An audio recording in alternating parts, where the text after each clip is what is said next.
Ruben Amorim, what did you make of what he had to say? Well, he's just basically saying that Bruno Fernandes is staying at Manchester United. I think he gave quite a lot away in some of his answers. He made it obviously clear that he knows that Al Hilal are making this big push to sign Bruno Fernandes. We know they're willing to pay up to £100 million for him and treble his wages, pay him up to £700,000 a week. And Ruben Amorim made it clear that Bruno Fernandes has considered that offer, but has decided to stay at Manchester United because he's the United captain and he loves the club. And Ruben Amorim also let us in on the fact that he's obviously spoken to Bruno Fernandes about this potential move to Saudi Arabia, and Bruno Fernandes believes in what is happening at Manchester United. He knows that next season is not going to be like last season.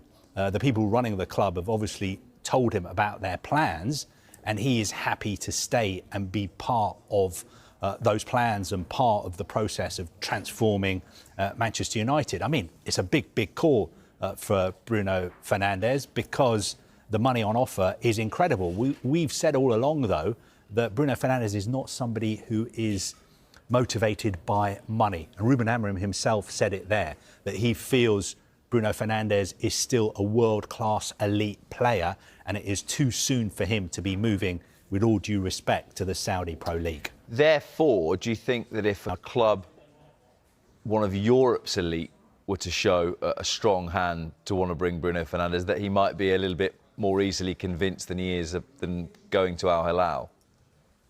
I think United are pretty insistent on the fact that they want Bruno Fernandes to stay. I think you could look at this and say United have got financial problems. He's 30, he's going to be 31. Why not cash in on him? They've missed out on the Champions League. But I think Bruno Fernandes is integral to Manchester United now. When they go on tour to Hong Kong and Malaysia, the fans want to see Bruno Fernandes. He's the star attraction. He's their best player at the moment. And I know Matheus Cunha is coming in as well, but it would be a massive blow if he was to leave. Now, he's got 2 years left on his contract. He signed a contract extension last summer.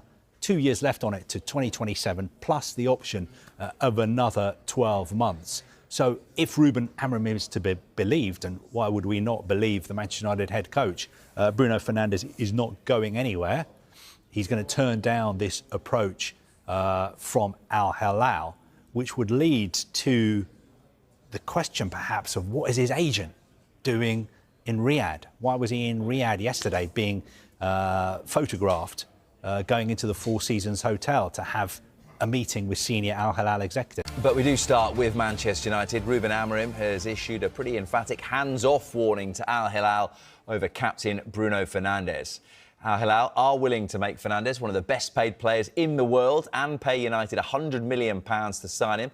Around half an hour ago, Amorim held a news conference in the aftermath of their post-season friendly in Hong Kong. This is what he said when asked whether Fernandes had just played his final game for the club.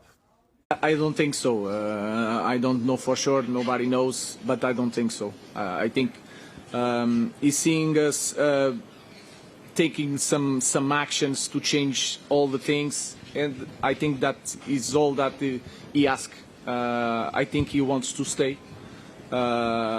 He's saying no to a lot of things, but it shows that he wants to win, and I think he's